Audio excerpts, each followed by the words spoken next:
O'rtoqlar, agar ko'chada non sotish oson deb yurgan bo'lsanglar, bu novella sizlarga haqiqatni o'rgatib qo'yadi. Situatsiya, opam non sotishni umuman bilmaylar. Konkurentlar bundan foydalanib, unga logichniy ikkita savol beradi. Nimaga non sotayotganingda baqirmaysan? Adem nimaga yo'q? Qiz juda ham o'rinli javob beradi. Sana adem bor-u. Mana shu dialogni yozgan aka.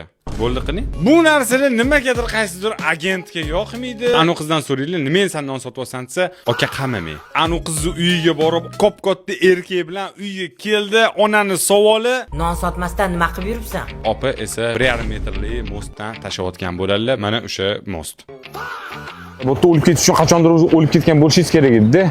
Endi tushib ketaman degan payt To'xta, to'xta. Nima qilmoqchisan? Yashagim kelmayapti.